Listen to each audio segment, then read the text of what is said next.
झील वडालिया जी, गुजरात से। राधे राधे महाराज। राधे राधे महाराज जी। महाराज जी, मेरे प्रश्न को अगर कोई ऐसा हो तो क्षमा कीजिएगा। महाराज जी, आप तुल्य बड़े बड़े संत महात्माओं के जीवन में जब कष्टों के बारे में सुनते हैं तो हृदय कांप उठता है कि अब तो लगता है कि हमारा तो रजिस्टर अभी खुला ही नहीं है, वो खुलेगा तो मतलब हम तो कोई बचा ही नहीं सकता। नहीं, इसमें क्या होता है कि जैसे बड़े बड़े संत होते हैं, उनका आखिरी जन्म होता है। अब सृष्टि के जितने भी जन्मों में उन्होंने पाप किए हैं तो कुछ तो भगवान ने नष्ट कर दिए, और कुछ जो शरीर रचना के समय रखे गए थे। साधु तो हम बाद में बने हैं ना, शरीर तो पहले बना है ना हमारा। तो उस शरीर रचना के समय रखा गया। जैसे हमारे शरीर में रोग है, दोनों किडनी फेल हैं, तो ये माँ के गर्भ से ही पॉलिसिस्ट किडनी रोग होता है। पॉलिसिस्ट वो वंशानुगत होता है, वो प्रायः बहुत लोगों को होता है। तो वही गर्भ से रचना हुई, तो हम ऐसे गर्भ में आए जिसमें पॉलिसिस्ट था। वो पॉलिसिस्ट हमारे ऊपर शरीर में आया, किडनी में आया, और उस समय आकर के फेल कर दिया। तो बाबा जी और भजन तो हम अब कर रहे हैं ना।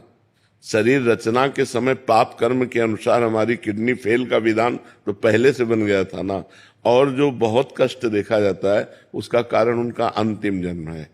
अब पूरा हिसाब किताब बराबर करके वो भगवान को प्राप्त हो जाएंगे। इसलिए बड़े बड़े संतों, किसी को कैंसर, किसी को ये बड़ी बड़ी पीड़ाएं देखी जाती हैं, वो इसीलिए देखी जाती हैं।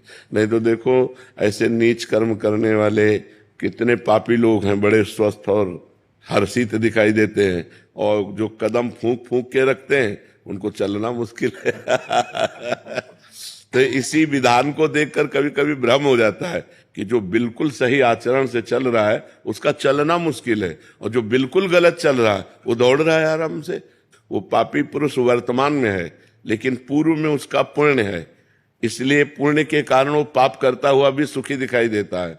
और वो महात्मा है, वर्तमान में उसका भजन है, लेकिन पूर्व का पाप है, उसको भोगना पड़ रहा है। ये क्रम है, उसको समझ पाना।